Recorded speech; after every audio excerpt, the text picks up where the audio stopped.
Praise lord ప్రార్థన చేసుకుని నాటి బైబిల్ స్టడీని ప్రారంభించుకుని దయగల తండ్రి జీవగల దేవ మహోన్నతుడైన ప్రభువా మీ పరిశుద్ధ పాదాలకు వందనాలు స్తుతులు స్తోత్రాలు కృతజ్ఞతాస్తుతులు మనసారా మరొకసారి తెలియచేస్తున్నాం. ఉదయం నుండి ఎక్కువ శాతం ఆగకుండా వర్షం హైదరాబాద్లో పడుతూనే ఉండగా ఈ ఎడతెరిపి లేని ఈ వర్షంలో వర్షాలు అవసరమే మాకు. వర్షం ఇలా వస్తుండగా తిరిగి మేము ఇలా కూడుకొని బైబిల్ స్టడీ కలిగి ఉండడానికి ఈ హైదరాబాద్ నాగోల్లోని ఫెయిత్ హోమ్ సహవాసంలో సంఘంలో ఫెయిత్ హోమ్లో విశ్వాస గృహంలో ఈ రీతిగా బైబిల్ స్టడీ కలిగి ఉండటకు తిరిగి ఫేస్బుక్ లైవ్ ద్వారా ఇంకా అనేకులకు మేలు కలుగుల సార్వత్రిక సంఘ క్షేమాభివృద్ధి కొరకై జరిగిస్తున్న పరిచర్యను బట్టి ఒక స్థానిక సంఘం అభివృద్ధి చెందిన అది సార్వత్రిక సంఘ క్షేమమే.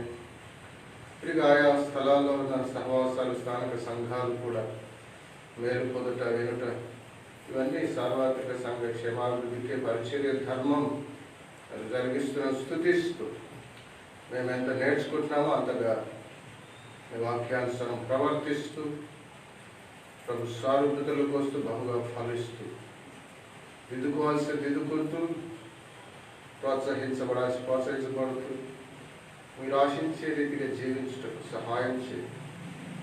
ఇంకెక్కువగా మీరు ఆశించేలా జీవించటకు కృపనండి. క్రీస్తు ప్రభు గారి విశ్వాసంతో స్తుతించి ప్రార్థిస్తున్నాం తండ్రి, ఆమేన్. పాటల పుస్తకంలో 45వ పాట నా స్తుతి పాత్రుడా నా యేసయ్య అనే పాట 2 చరణాలు మనం పాడుకొని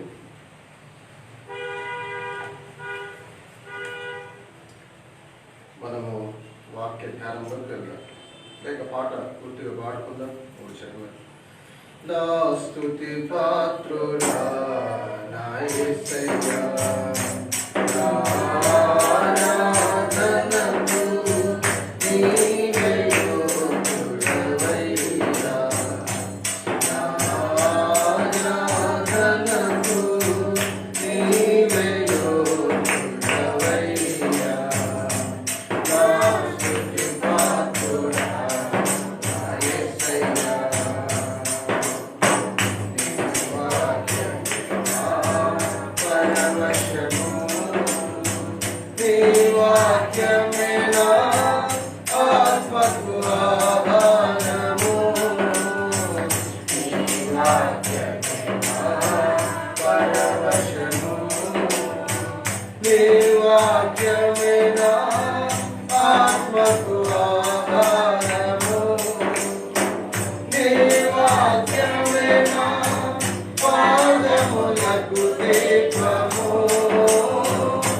స్తుతి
చదువుకొని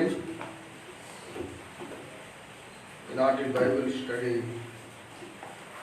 చేద్దాం. ప్రకటన గ్రంథం 3వ అధ్యాయం 14వ వచనం. ప్రకటన గ్రంథం 3వ అధ్యాయం 14వ వచనం. లవోదికయలో ఉన్న సంఘపు దూతకు ఇలాగు రాయుము.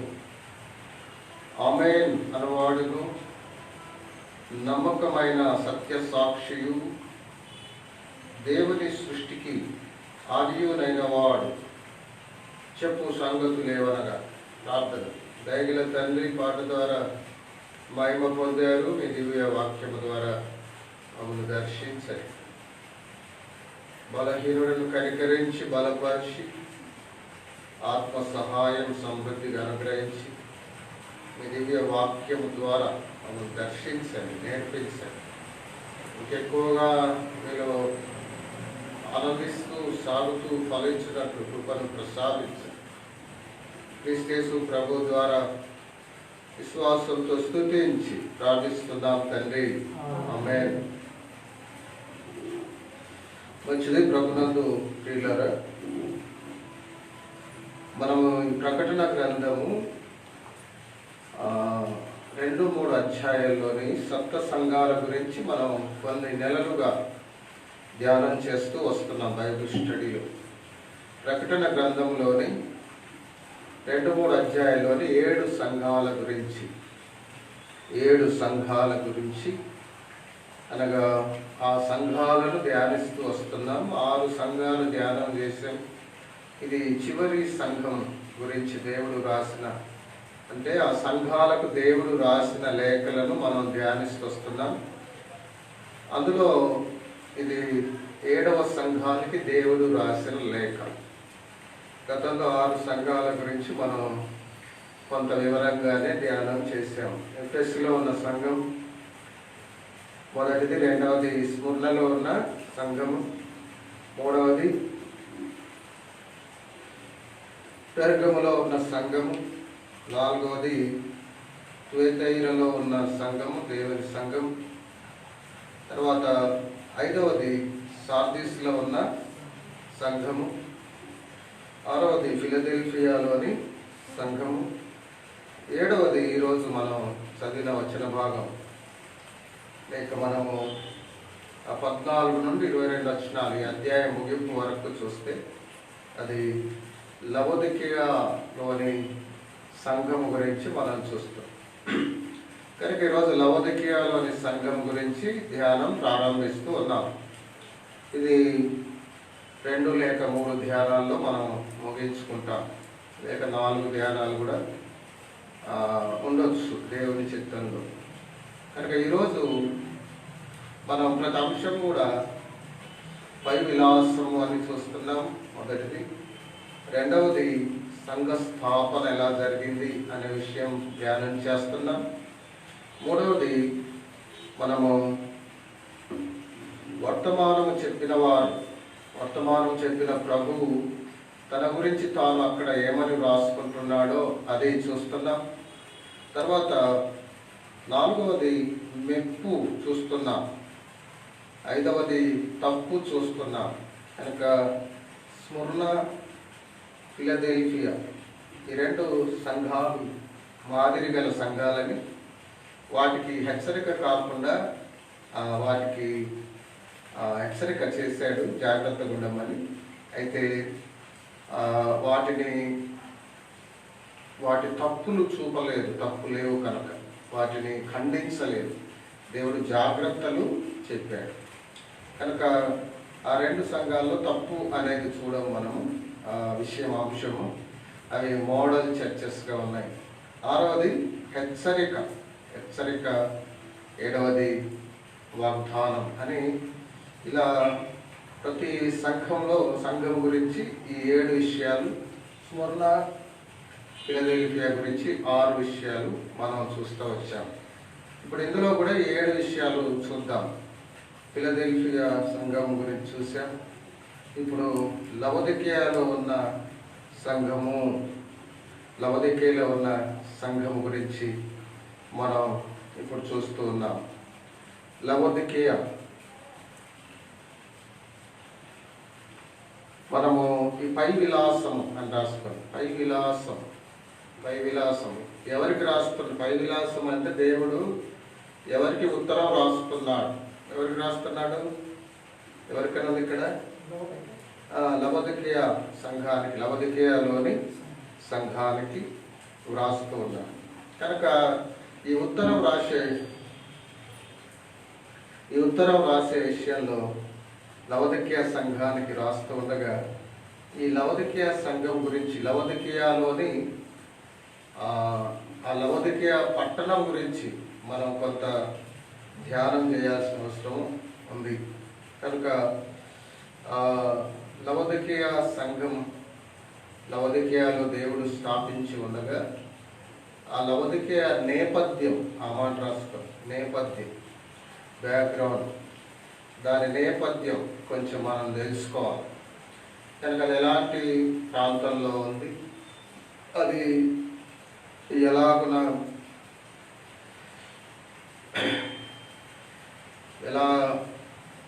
ఎలాంటి భౌగోళిక పరిస్థితుల్లో ఉంది, దాని రాజకీయ పరిస్థితులు ఏంటి, దాని ఆర్థిక పరిస్థితులు ఏంటి, ఇలాంటివి కూడా మనం తెలుసుకోవాల్సిన అవసరం ఉంది. కనుక వాటి ప్రభావం పడుతుంది. కనుక అలాంటి పరిస్థితుల్లో ఇలా ఉన్నారు అనే విషయం కూడా మనకు అర్థమవుతుంది. కనుక అది కూడా మనం తెలుసుకొని ఉండట మంచిది. కనుక లవొదికీయ నేపథ్యం ఇది ఎఫెసు పట్టణానికి దాదాపు 100 కిలోమీటర్ల దూరంలో ఉంటుంది. రాసుకున్నమాట. లవొదికీయ ఎఫెసుకు 100 కిలోమీటర్ల దూరంలో ఈ వెస్ట్ సైడ్లో ఉంటుంది. కనుక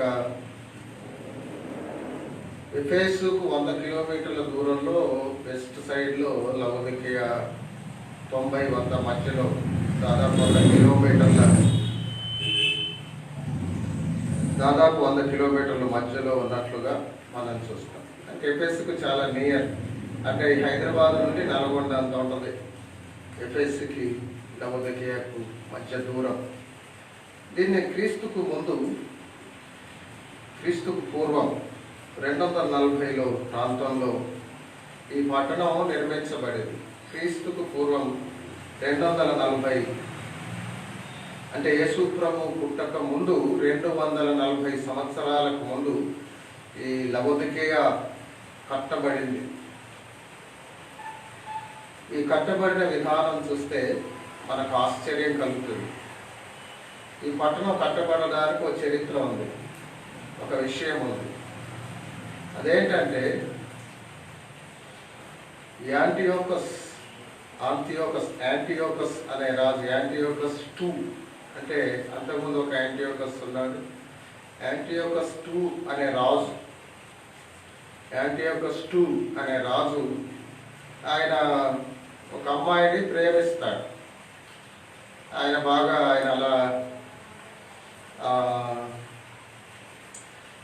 అలా ప్రేమిస్తూ ఆ రీతిగా ఆయన అలాంటి వైఖరి గలవాడు. ఒక అమ్మాయిని ప్రేమించి ఆ ప్రాంతంలో ఒక అమ్మాయిని ప్రేమించినప్పుడు, ఆమెను ప్రేమించమని కోరుకున్నప్పుడు ఆమె ప్రేమిస్తాను కానీ నాకేమిస్తావు అన్నదంట. అంటే ఏం కావాలో నువ్వు కోరుకో అని రాదన్నాడు. అప్పుడు ఆమె ఎవడో నెక్లెస్ అడగలేదు, మంచి రథం అడగలేదు, 2 ఎకరాల 10 ఎకరాల 100 ఎకరాల పొలం అడగలేదు, కానీ ఒక పట్టణం కట్టి నాకు అన్నదా. ఇల్లు కాదు, పట్టణం కట్టాలంటే మామూలు విషయమా? కనుక ఆ రాజు అలాంటి కూడా అన్నట్టు, ఒక ఆమెను ప్రేమించి ఆమె పట్టణం కట్టేమంటే పట్టణమే కట్టించేసి.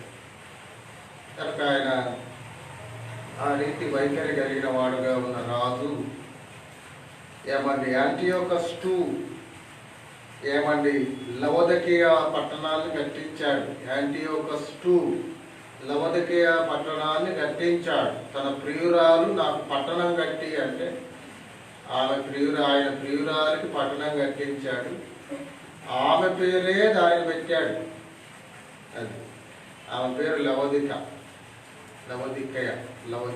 కనుక ఆమె పేరే పట్టణం కట్టించి ఆమెకు ఆ పట్టణానికి ఆమె పేరే పెట్టాడు. కనుక లవొదికయ ఆ పేరు ఎలా వచ్చింది, ఆ పట్టణం ఎలా కట్టబడింది అంటే, ఒక రాజు ఒక ఆమెను ప్రేమించి, నన్ను ప్రేమించమంటే ఆమె నాకు పట్టణం కట్టి ఇవ్వాలంటే పట్టణమే కట్టించాడు. కొంతమంది ప్రేమను ప్రేమించుకొని అబ్బాయిల జోబులు ఖాళీ చేసి ఖాళీగాకి వెళ్ళిపోయే ప్రేమికురాళ్ళు కూడా ఉంటారు చరిత్రలో. కొందరు మగోళ్ళు మోసం చేసే వాళ్ళు ఉంటారు, కొందరు ఆడవాళ్ళు మోసం చేసి వెళ్ళిపోయేవారు ఉంటారు. కనుక ఇక్కడ కట్టించినాక ఆయన వదిలేసిందంట. ఇక ఆయన కూడా ఆమెను వదిలేసి వెళ్ళిపోయాడు. ఈ చరిత్ర. పట్నం కట్టించాక మొత్తానికి కొంతకాలం బాగుండి ఉండొచ్చు, తర్వాత వాళ్ళు విడిపోయారు. పట్టణం మాత్రం ఆమెకు మిగిలిపోయింది. ఇక వదిలేసి ఉంటాడు పోనీలే అని రాజు. ఇది చరిత్ర. కనుక లవొదికయ అనే ఆమెకు పట్టణం కట్టించి లవొదికయ అనే పేరు పెట్టాడు. యాంటియోకస్ అనే రాజు, యాంటియోకస్ II. ఇది మనం జ్ఞాపకం ఉంచుకోవాలి. కనుక ఇది ఆగ్నేయాసియా హైవే మీద ఉంటుంది. ఆగ్నేషియన్ హైవే రాసుకోండి, ఇలాంటి మాటలు కూడా మనకు ఒక ఐడియా ఉంటుంది కదా. ఆగ్నేషియన్ హైవే, రోమ్, రష్యా, రోమ్కు రష్యాకు వేసిన రహదారిలో ఉంటుంది, మెయిన్ రోడ్లో ఉంటుంది. రోమ్కు రష్యాకు వేయబడిన రహదారి, రాజులు వెళ్ళగలిగే దారి, దండుబాట అంటారు. దండు వెళ్ళగలిగే దారి, పెద్ద దారి, ఫేమస్ దారి, రద్దీగా ఉండే దారి, బిజీగా ఉండే దారి, ఎలాగైనా చెప్పచ్చు, రహదారి. కనుక రహదారి మీద ఉన్న పట్టణం పెర్గము, సార్దీస్, ఎఫెసు, కొలస్సి. పెర్గము సార్దీస్ రోడ్డు, మళ్ళీ ఎఫెసి, కొలస్సి రోడ్డు. ఆ 4 బాటల ఎక్స్ ఆకారం అంటే చౌరస్తాలో ఉంటుంది, అంటే ఎక్స్ రోడ్లో ఉంటుంది. పెర్గముకు, సార్దీస్కు, ఎఫెస్కు, కొలస్సికి పోయే దారులు ఒక చోట కలుసుకుంటాయి రెండు. ఆ కలుసుకునే ఎక్స్ రోడ్డు మీద ఉంటుంది ఇది. అంటే చాలా సెంటర్ పాయింట్. రహదారి మీద ఉంది, తిరిగి ఎక్స్ రోడ్ ఉంది ఇక్కడ.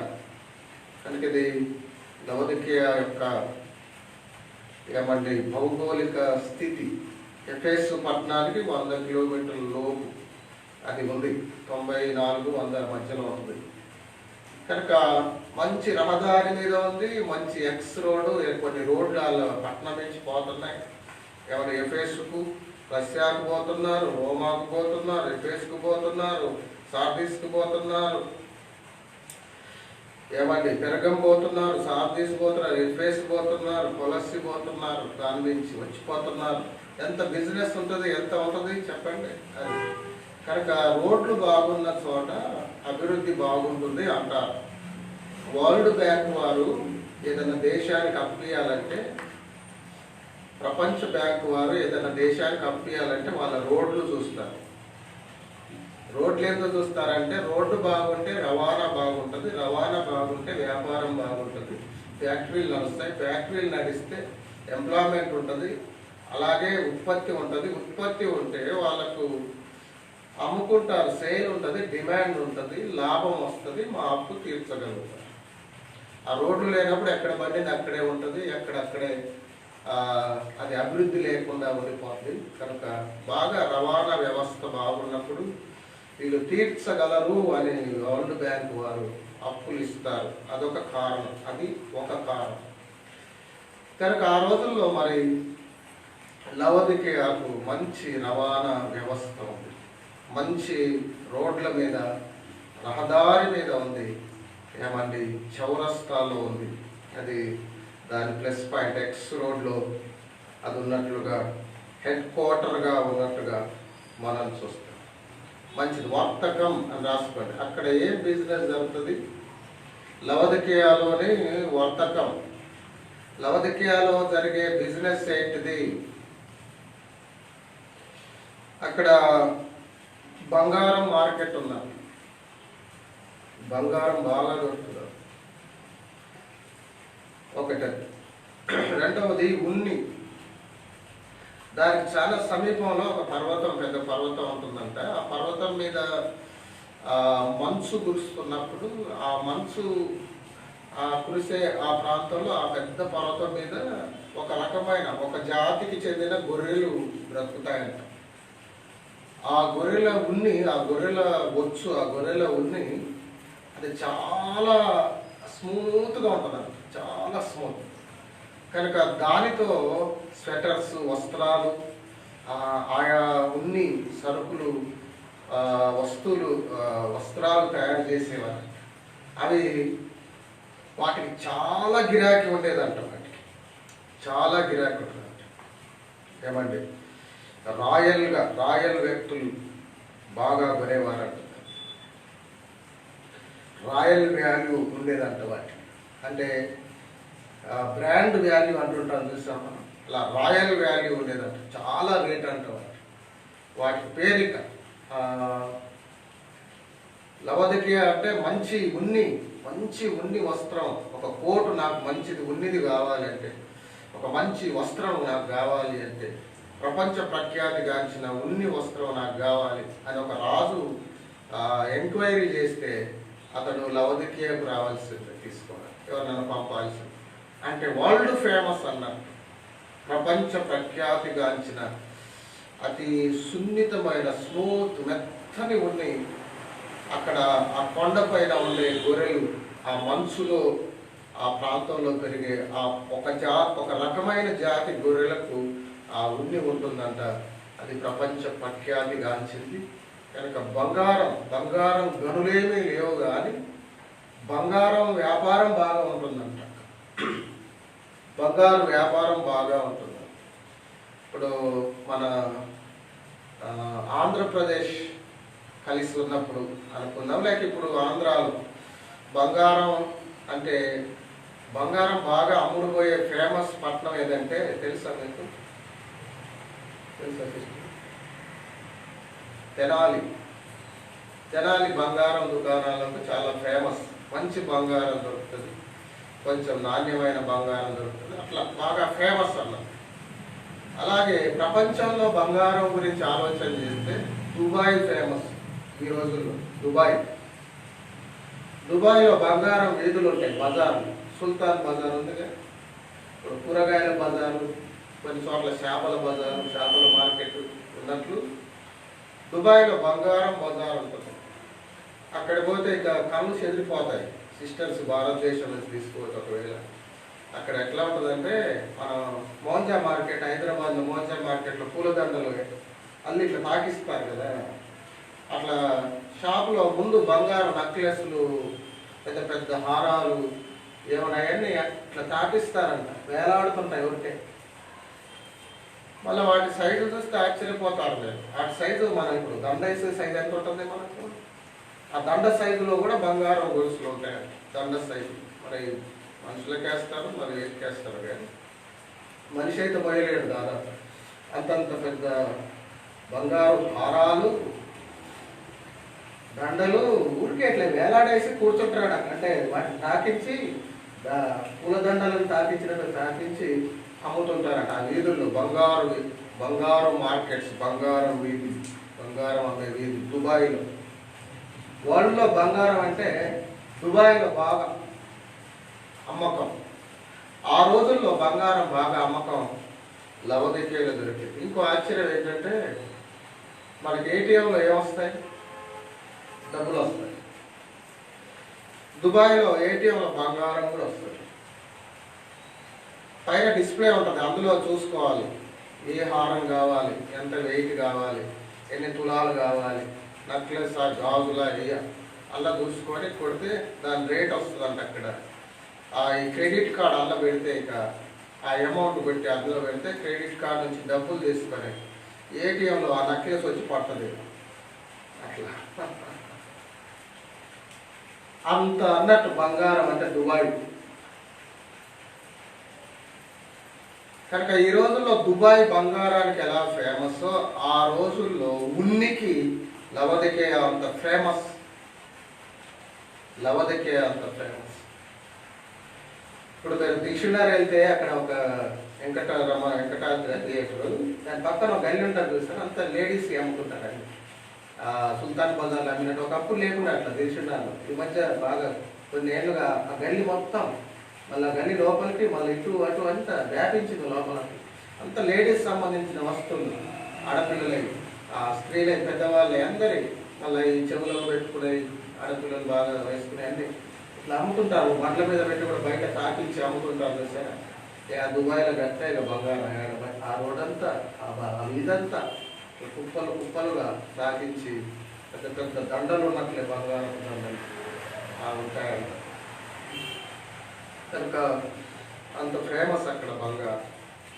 అంటే ఇది బంగారానికి, బంగారు మార్కెట్ ఉంది అక్కడ, ఫేమస్ బంగారానికి ఆ రోజుల్లో.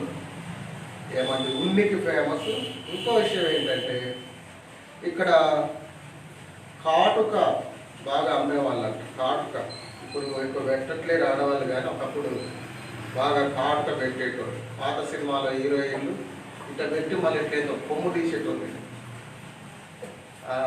నా జ్ఞాపకం పాత సినిమాలో. మీరు అంతెందుకు సినిమాలో లేదు అంటే అర్థం కావడం చెప్పాను, కానీ ఇప్పుడు ముసలోళ్ళు అయిన వాళ్ళ యవన కాలం నాకు ఫోటోలు చూడండి సార్ ఉంటే ఇంతలో కాటుకొని ఇట్లా పైకి కొమ్ములు రకరకాల కాటుకలు పెట్టింటాం.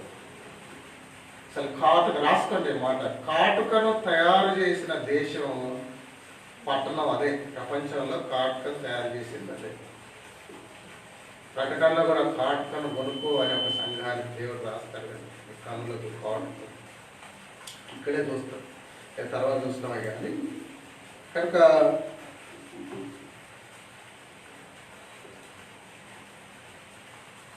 అక్కడ కాటుక చాలా ఫేమస్. కాటుకను తయారు చేసిన ఈ లవదికేకి దేవుడు అక్కడ వాళ్ళ కాటుక ఫేమస్ కనుకే దేవుడు చూసారు ఎలా చెప్తుంది, కనులకు కాటుకను నా యొద్ద కొను అంటే నా యొద్ద కొను. సరే, కాటుక అందానికే కాకుండా ఆరోగ్యం అంట. కంటికి చలువ, కాటుక కంటికి చలువ అని కాటుకను పెడుతూ ఉండేవారు. కనుక అక్కడ వైద్యం బాగా ఉండేది. ఇంకోటి కూడా రాసుకోండి, వైద్యులు ఎక్కువ, వైద్య శాస్త్రం బాగా ఉండేది, వైద్యం చేయబడేది బాగా. లవదికేయలో మంచి ట్రీట్మెంట్ జరిగేది వ్యాధులకు. లవదికేయలో వైద్యం జరిగేది, మంచి వైద్యం జరిగేది లవదికేయలో. మంచి వైద్యులు ఉండేవారు. ఇంకోటి కంటి వ్యాధికి ఏమండి జటామాంసి అత్తరు తయారు చేస్తారు. కన్నులకు కాటుక చలువకు, తిరిగి కంటి జబ్బులకు జటామాంసి అత్తరు. సార్ చెవి వ్యాధికి కంటికేమో కాటుక, చెవికేమో చెవి నొప్పులకు, చెవుల వ్యాధులకు జటామాంసి అత్తరు అక్కడ దొరికేది. కనుక వీటికి చాలా ఫేమస్. ఇది ఉన్నికి ఫేమస్ లవదికేయ, బంగారానికి ఫేమస్ లవదికేయ, కాటుకను తయారు చేసిందే లవదికేయ పట్టణం. అది కంటి వైద్యానికి, కంటి చలవకు, తిరిగి జటామాంసి అత్తరు తయారు చేసే పట్టణం లవదికేయ. అది చెవు నొప్పులకు ఉపయోగపడేది. కనుక ఆ రోజుల్లో బాగా మంచి ట్రీట్మెంట్ దొరుకుతుంది, మంచి వైద్యం దొరుకుతుంది అని, మంచి వైద్యులు ఉన్నారు అని కూడా ఇవన్నీ జరగడం వల్ల అలాంటి పేరు కూడా ఉన్న పట్టణంగా మనం చూస్తాం. కనుక ఇది దాని వర్తకం, అక్కడి వ్యాపారం, అక్కడి బిజినెస్ ఏంటంటే బంగారము, కాటుక, ఉన్ని, అట్ట జటామాంసి, అత్తరు, వైద్యం, ఇంకా రకరకాల వ్యాపారాలు చిన్న పెద్దవి జరుగుతూనే ఉంటాయి. ఇవి ఫేమస్ అన్నట్టు. కనుక అది 4 రోడ్ల కూడలి, తిరిగి రోమ్ రష్యాకు రహదారి మీద ఉంది. కనుక ఇది చాలా సంపన్నమైన పట్టణం. రాసుకున్నాం, చాలా రిచ్ టౌన్. తిరిగి ఇక్కడ వాళ్ళకి చాలా ఆత్మాభిమానం ఎక్కువ అంట. ఇక్కడ వాళ్ళు చాలా కష్టపడి పనిచేసే వాళ్ళని. కనుక మంచి పని వాళ్ళు, టెక్నీషియన్స్, లేక మనం సాధించాలి ఒకటి, అలా చేయాలి ఒకటి, ఏదైనా అనుకుంటే అది చేసేయాలి, అలాంటి వైఖరి గలవారు. ఊర్లలో కొందరిని సరిగా పని చేయని వాళ్ళను, బడికి సరిగా పోని వాళ్ళని ఏమంటారు ఊళ్ళలో? ఏం ప్రకాష్ ఏమంటారు? బడికి పోని వాళ్ళని బడి దొంగలు అంటారు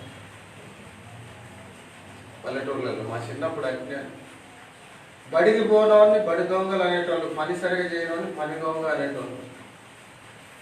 కనుక బాగా పని చేసిన మంచి పనిమంతుడు రా.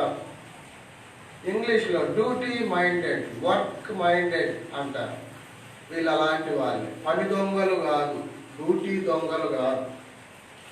ఎంప్లాయీస్ ఉద్యోగం చేసేవాళ్ళు కొందరు లేండి, కొందరు ఆరోగ్యం బాగున్న సిక్ లీవ్ అని పెడతారు.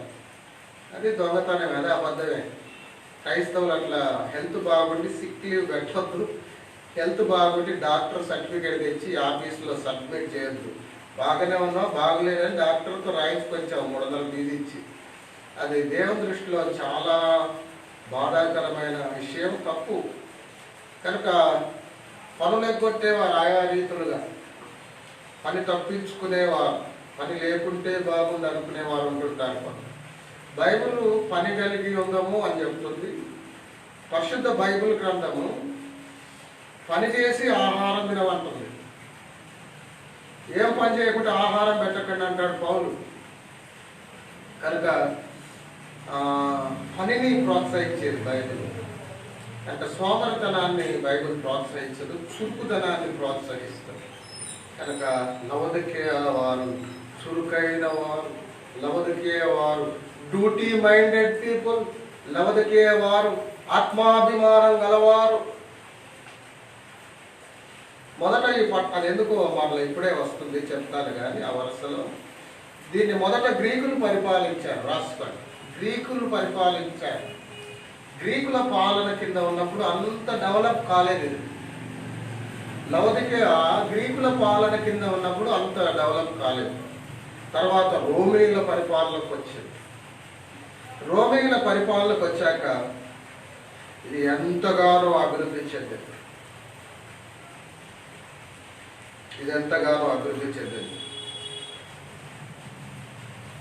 బాగా అభివృద్ధి చెందిన తర్వాత రోమీల పాలనలో అభివృద్ధి చెందింది. అయితే ఇక్కడ భూకంపాలు వస్తూ ఉండేవి.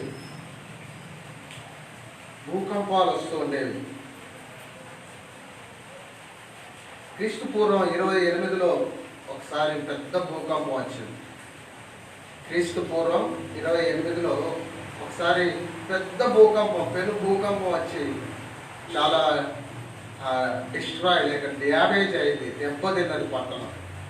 మళ్ళా దాన్ని అటు ఇటుగా కట్టుకున్నారు. మళ్ళా తర్వాత క్రీస్తు శకం యేసుప్రభు వచ్చి వెళ్ళాక క్రీస్తు శకం 60లో మళ్ళీ ఒకసారి పెద్ద భూకంపం వచ్చింది. ఇప్పుడు ఇక్కడ వాళ్ళు ఆత్మాభిమానం ఎక్కువ ఉన్న వాళ్ళు అని అనుకున్నామే, అది ఎలాగో ఇప్పుడు నేను చెప్తాను. 60లో క్రీస్తు శకం 60లో భూకంపం వచ్చినప్పుడు రోమీల కింద ఉంది ఇది తర్వాత అని చెప్తున్నాను కదా. రోమా చక్రవర్తి మీకు మరి డబ్బులు ఇస్తాను, పంపిస్తాను, మీరు పట్టణం వల్ల పునర్నిర్మాణం చేసుకోండి, రీబిల్డ్ చేసుకోండి. పునర్నిర్మాణం అంటే మీ డబ్బులు మాకేమొద్దు, మా పట్టణం మేము కట్టుకోగలమని కట్టుకున్నారు. చక్రవర్తిని పట్టణం కట్టుకోవడం డబ్బులు ఇస్తాను, ఎంతో చెప్పండి, లేక తీసుకోండి పంపిస్తానంటే ఏమొద్దు రాజా, మేము కట్టుకుంటాం, మా పట్టణం మేము కట్టుకోగలం, మీరు ఏమొద్దులేండి మేము కట్టుకోగలం పట్టణం అని అట్లా మన పట్టణం మనం కట్టుకుందాం అని మళ్ళీ కట్టుకున్నట్టు వాళ్ళు ఎంత ఎంత మంచి ఏమండి ఆ విషయంలో ఎలాంటి మాదిరి కలిగి ఉన్నారో చూడండి. అంటే వాళ్ళను సెల్ఫ్ ప్రైడ్ పీపుల్ అని కూడా అంటారు. అంటే స్వీయ గౌరవం గలవారుగా ఉన్నారని మళ్ళీ 6 సంవత్సరాలు రాసుకోండి. 6 yearsలో వాళ్ళే మరలా కట్టుకున్నారంట. క్రీస్తు శకం 60లో భూకంపం వచ్చి పతనమైంది. పట్టణం చాలా డ్యామేజ్ అయింది. మళ్ళీ వాళ్ళు 6 yearsలో వాళ్ళే చక్రవర్తి డబ్బులు ఇస్తారని ఏమొద్దు మేము కట్టుకుంటామండి ఏమొద్దని వాళ్ళంతటా వాళ్ళే కట్టుకున్నారు. వాళ్ళు ఒక ఏమండి పని మీద ఆసక్తి గలవారు, వారు ఆత్మాభిమానం గలవారుగా వాళ్ళు ఒక మంచి వైఖరితో ఉండే ప్రజలుగా లవొదికీయ ప్రజలను గురించి చరిత్ర చెప్తుంది. కనుక చక్రవర్తి ఇస్తారంటే కొందరు ఏం చేస్తారు, ఎంత కావాలంటే 10 లక్షలు అయ్యేదానికి ఒకవేళ 10 కోట్లు అనుకున్నాం పట్టణం కాబట్టి 200 కోట్లు 100 కోట్లు అయితే 200 కూడా అడిగే వాళ్ళు ఉంటారు. అంటే రాజు కాబట్టి ఎంతో ఉంటుంది, ఇదే మంచి ఛాన్స్ మంచి అవకాశం అని ఇంకెక్కువగా అడుగుకునే వాళ్ళు కూడా ఉంటారు. కానీ వాళ్ళు వద్దు అని వాళ్ళే 6 సంవత్సరాల్లో మళ్ళా కట్టుకున్నారు. కనుక అది వారి గురించి ఒక మంచి సాక్ష్యంగా ఆ విషయంలో చరిత్రలో చెప్పుకుంటూ ఉంటారు. కనుక 6 సంవత్సరాల్లో మళ్ళీ వారు కట్టుకున్నారంట. అది మనం దీని గురించి చూస్తూ ఉన్నాం. తర్వాత మనం చూసినప్పుడు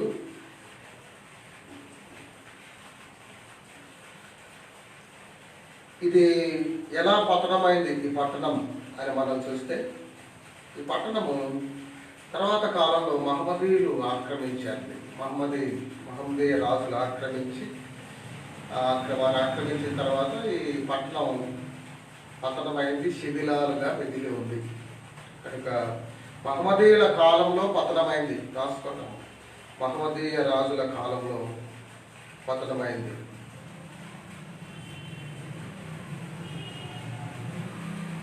వీళ్ళు మంచి పర్పస్ గలవారు, వీళ్ళు ఒక దాని మీద మంచి దృష్టి కేంద్రీకరించగలవారు. పర్పస్ ఒక మంచి ఉద్దేశాలు గలవారు, దృష్టి కేంద్రీకరించగలవారు, డ్యూటీ మైండెడ్ పీపుల్గా, రిచ్ పీపుల్గా వీరున్నారు.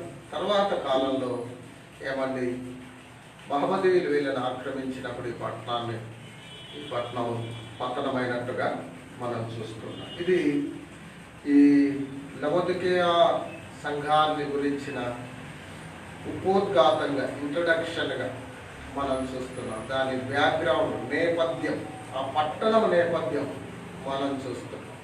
కనుక మళ్ళొకసారి చెప్పనా, ఇది క్రీస్తు పూర్వం 240లో ఈ పట్టణం కట్టబడింది. యాంటియోకస్ II అనే రాజు యాంటియోకస్ అనే ఆమెను ప్రేమించి, ఆమె తనను ప్రేమించమంటే ఆమె నాకు పట్టణం కావాలని కోరుకుంటే పట్టణం కట్టించి ఆమె పేరు మీద యాంటియోకస్ అని పేరు పెట్టాడు. ఇది రోమా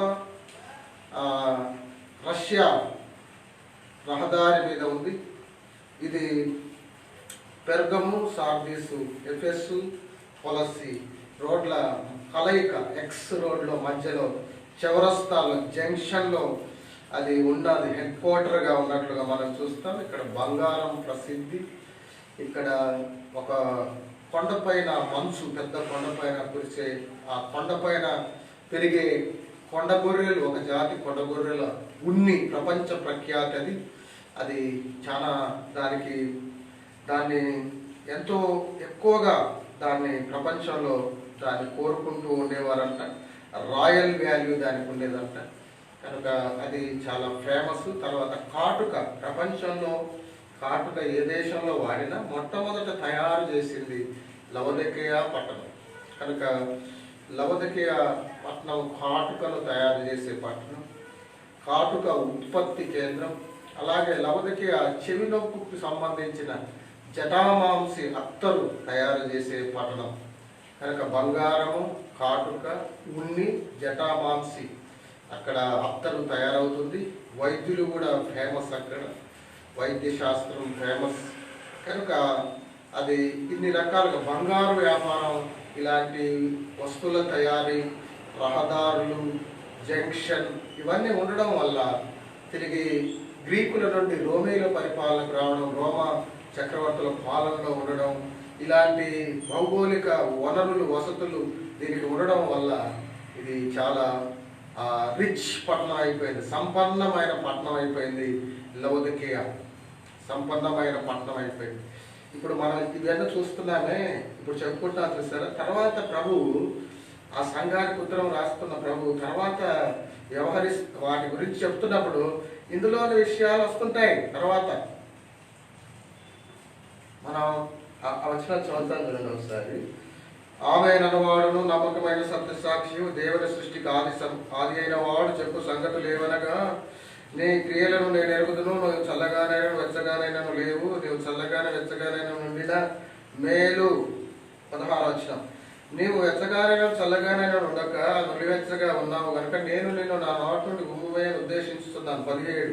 నువ్వు దౌర్భాగ్యుడవును, దిక్కుమాలినవాడవును, దరిద్రుడవును, గుడ్డివాడవును, దిగంబరునై ఉన్నావని ఎరుగక నేను ధనవంతుడను, ధనవృద్ధి చేసుకుంటున్నాను,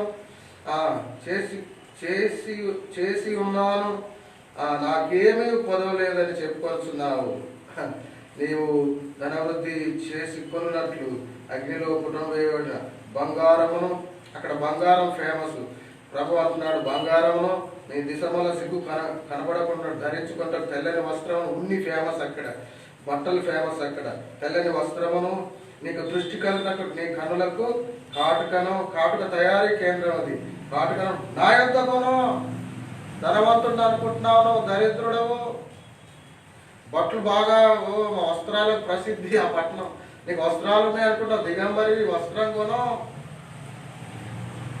చూడండి అక్కడ బంగారం అనే మాట కూడా మనం చూస్తాం. నీవు ధనవృద్ధి చేసుకున్నట్లు అగ్నిలో పుటం వేయబడిన బంగారము కొను నా దగ్గర బంగారం. చూసారా అక్కడ ఏవేమి ఫేమస్ వాటి ద్వారానే మాట్లాడుతున్నాడు. వాటిని ఎత్తిపట్టి దేవుడు మనకు ఏది ఉన్నాయి అని వాళ్ళు అనుకుంటున్నారు, అవి లేవు అనేది, లేక అవి ఏ విషయాలను బట్టి ఏ విషయాల్లో ప్రపంచ ప్రఖ్యాతిగా వాళ్ళు ఉన్నారు. ఏమంటే ధనవంతులు సంపన్నులు అని వాళ్ళు అనుకుంటున్నారు. సంపన్న ప్రాంతం లేదా సంపన్న పట్టణం అది, నీవు దరిద్రుడం అంటున్నాడు. కనుక మనం అందుకే నేపథ్యం చూడాలి. నేపథ్యం అందుకే దాని గురించిన నేపథ్యం ఇంతసేపు చూడడానికి కారణం ఏంటంటే ఇవన్నీ ఉన్నాయి, కానీ వీళ్ళు భౌతికంగా ఈ విషయాలు ఇలాగున్నారు, కానీ స్పిరిచువల్గా అలా లేని స్థితి. కనుక నా దగ్గర అంటే భౌతిక సంపద ఉంది కానీ ఆధ్యాత్మిక సంపద లేదు. ఏమండి కనుదృష్టి కాటుక, కనుదృష్టికైతే ఏమండి భౌతికంగా కనుదృష్టి పొందడానికి కాటుక వాడుతున్నారు, కానీ ఆధ్యాత్మిక కనుదృష్టి బంగారం సంపద ఉంది, కానీ ఆధ్యాత్మిక ఏమండి విశిష్టత కొరబడడం వల్ల దేవుడు ఆ విషయాలను ఆత్మీయ కోణంలో వాటిని ఎత్తి చూపుతూ ఆయన చెప్పడం మనం చూస్తాం. కనుక అందుకే మనం నేపథ్యాన్ని మనం చూస్తా ఉన్నాం. కనుక ఇది లవోదికీయ పట్టణం యొక్క నేపథ్యం, దాని హిస్టరీ, దాని భౌగోళిక రాజకీయ ఏమండి వర్తక పరిస్థితులు. ఇప్పుడు రెండవది రాసుకోండి, సంఘ స్థాపన.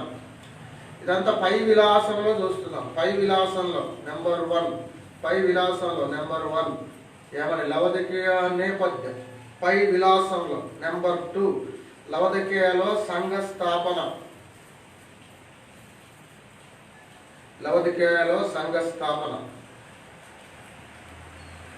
రెండవది. లవోదికీయలో సంఘ స్థాపన అని రాసుకో. ఇక్కడ సంఘం ఎవరి ద్వారా స్థాపించబడింది అంటే ఎపఫ్రా. రాసుకోండి. ఎపఫ్రా ద్వారా సంఘం స్థాపించబడింది లవోదికీయ. ఎపఫ్రా ద్వారా సంఘం స్థాపించబడింది. ఈ ఎపఫ్రా ఎవరు అంటే ఎపఫ్రా ఎవరంటే ఎపఫ్రా పౌలు పరిచర్యలో రక్షించబడినవాడు. దేవుని శిష్యులందరం పౌలు యొక్క ఆధ్యాత్మిక నాయకుడు, ఆత్మీయ తండ్రి ఏమండి, ఎపెఫ్రా యొక్క ఆధ్యాత్మిక నాయకుడు, ఆత్మీయ తండ్రి పౌలు. కనుక ఇక్కడ సంఘ స్థాపన ఎలా జరిగింది అంటే, ఈ లవొదికీయ సంఘానికి పెద్ద పెద్ద గొప్ప గొప్ప దైవజనులు వెళ్ళలేదు. పౌలు కానీ, పేతురు కానీ, యోహాను కానీ, యాకోబు కానీ, ఇంకెవరైనా కానీ పరిచయంలో వాడబడిన గొప్ప అపోస్తలు, గొప్పవాళ్ళు, గొప్పగా వాడబడిన బర్నబా లాంటి వాళ్ళు కానీ వెళ్ళలేదు. మరి ఎలా స్థాపించబడింది అంటే, ఒక యవనస్తుని ద్వారా స్థాపించబడింది. రాసుకోండి ఆ మాట కూడా. ఒక యవనుని ద్వారా స్థాపించబడింది లవొదికీయ సంఘం. ఎపెఫ్రా ఒక యవనస్తుడు. ప్రవచితమైతే రేపు జూమ్లో ఈ ఎపెఫ్రా గురించి, యవనస్తుడైన ఎపెఫ్రా అనే అంశం రేపు 8:30 నుండి 9:10 వరకు 40 నిమిషాలు జూమ్లో మీటింగ్ ఉంటుంది రేపు. అందులో ఈ అంశం ధ్యానించాలని నేను సిద్ధపడి ఉన్నాను. అది ఇంకో అంశం. ఎపెఫ్రా, యవనస్తుడైన ఎపెఫ్రా అని ఆయన జీవితం గురించి చూసినప్పుడు చాలా సంతోషమై, ఇది యవనస్తులకు అందరికీ కూడా, సంఘంలో ప్రతి ఒక్కరు కూడా, విశ్వాసులందరూ వినాలి ఈ అంశం అని, అది అందించాలని ప్రేరేపించబడ్డాను.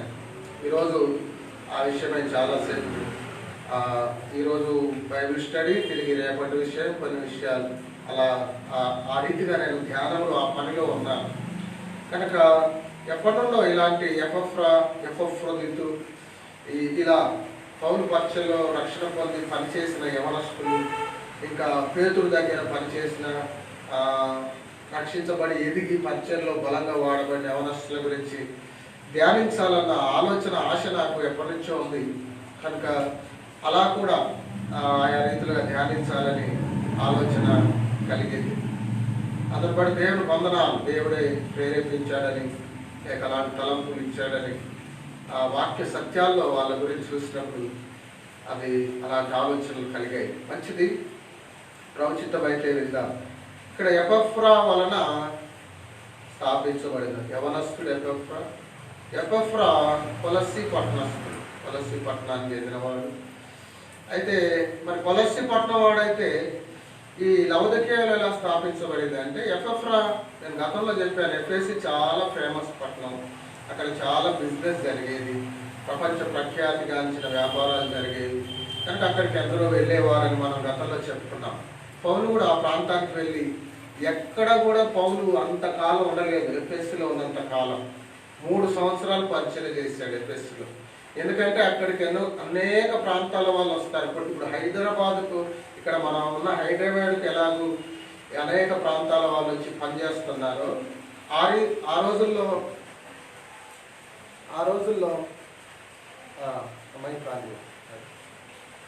Light on. కనుక ఆ రోజుల్లో ఇక్కడ హైదరాబాద్లో బాగా వర్షం వస్తూ ఉంది. ఇంతసేపు పవర్ ఉంది, ఇప్పుడే పోయింది. సరే వినండి, ముగింపులో ఒక 5 నిమిషాల సమయం, 5 నిమిషాలు కూడా వినండి.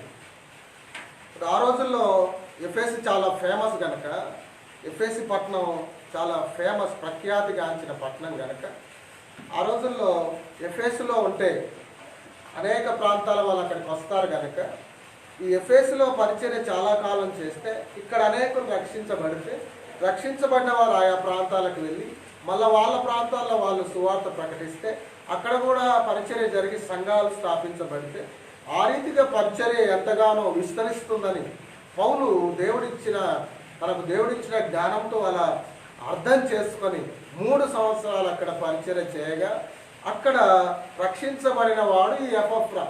ఆ ఎపెఫ్రా అక్కడ రక్షణ పొంది తర్వాత వాళ్ళ ఊరికెళ్ళి కొలస్సీలో సంఘం స్థాపించబడింది.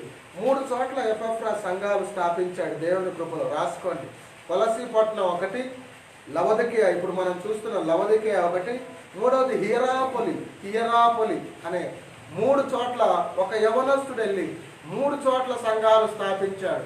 అందుకే రేపు ఈ అంశం ఏమంటే జూమ్లో ధ్యానించాలని ఆశ నాకు కలిగింది ఇలా ధ్యానిస్తున్నప్పుడు.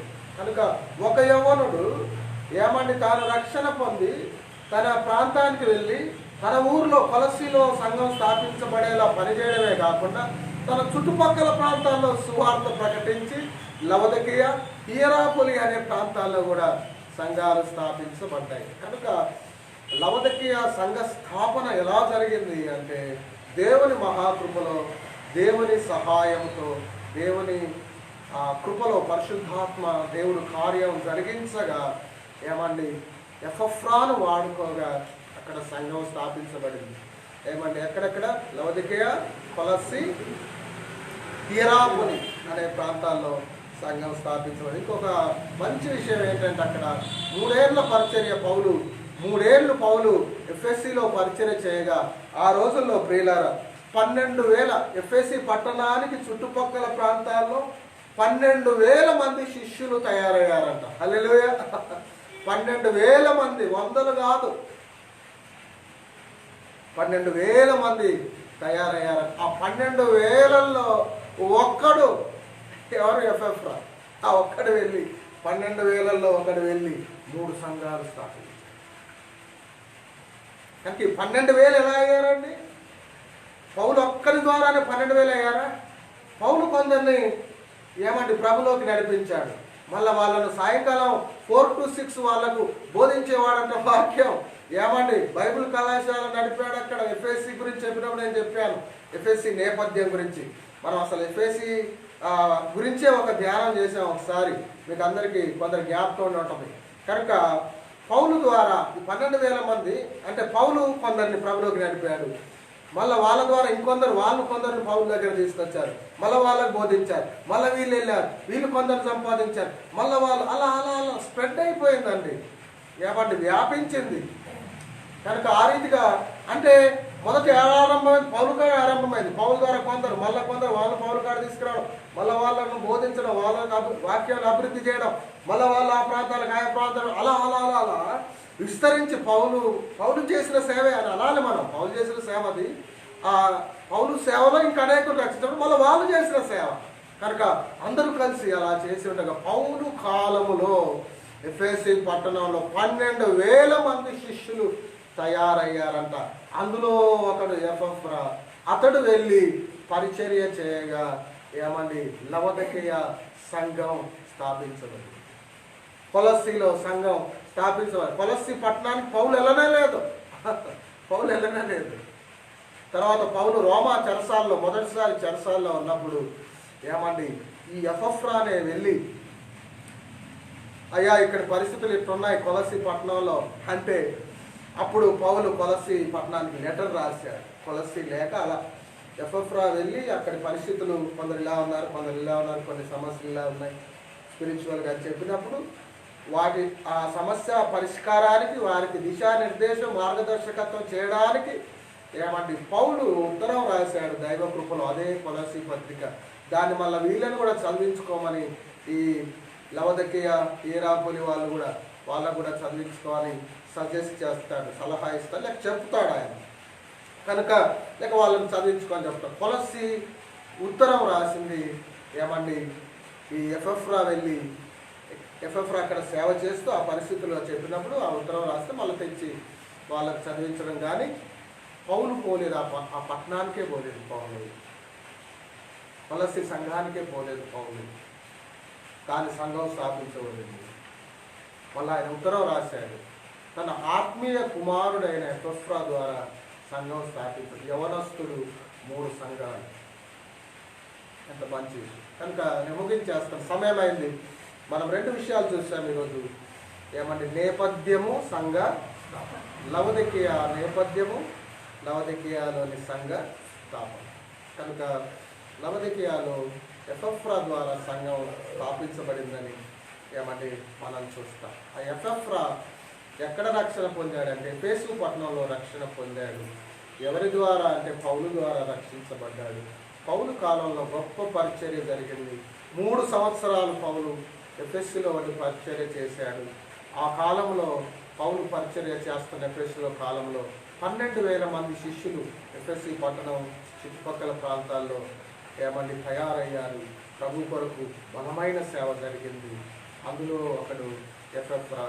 అతని పరిచయంలో ఏమండి స్థాపించబడింది లవోదికీయ సంఘం. తర్వాత ఏమండి తర్వాత కాలంలో ఏమండి ఆ సంఘం స్థాపించబడిన తర్వాత కొంతకాలానికి ఏమండి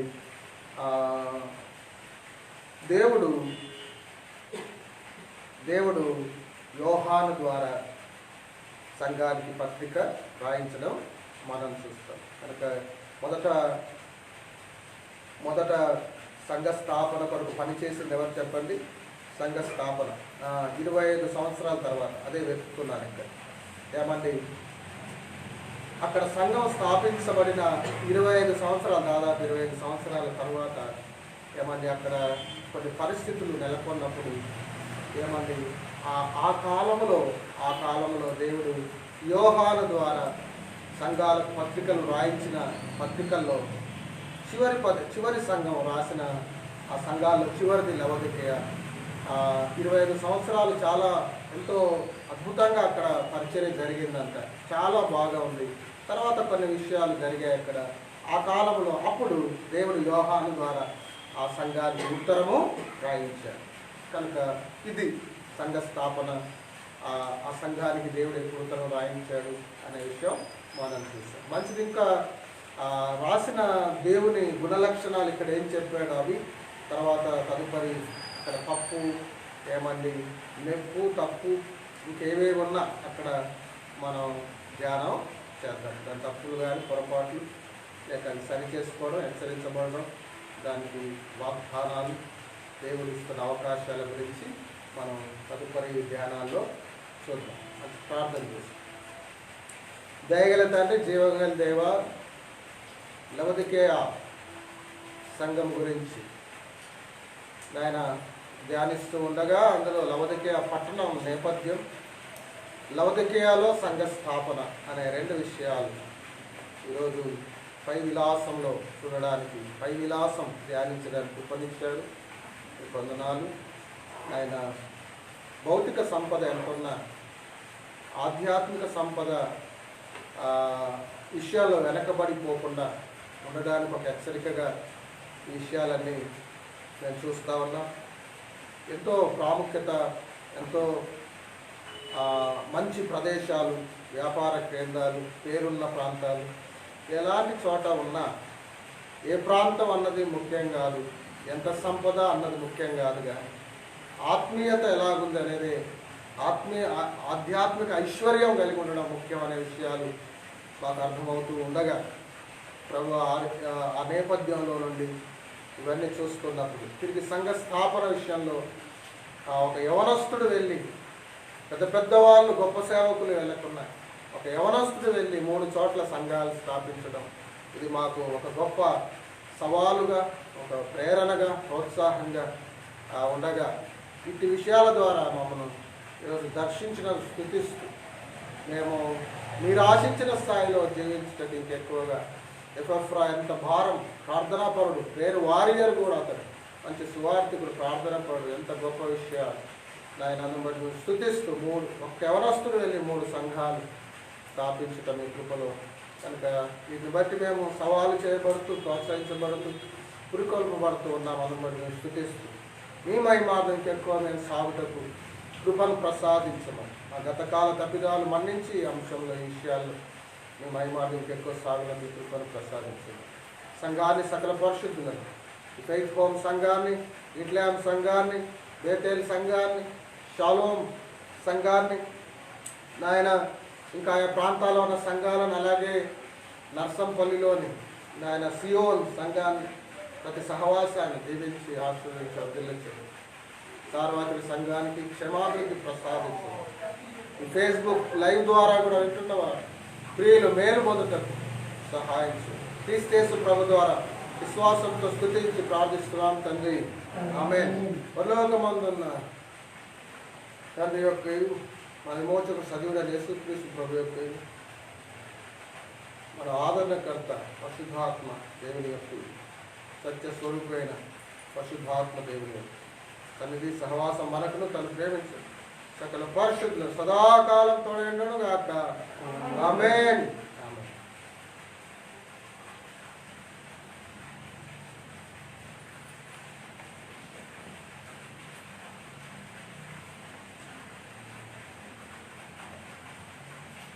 ప్రైజ్ ది లార్డ్.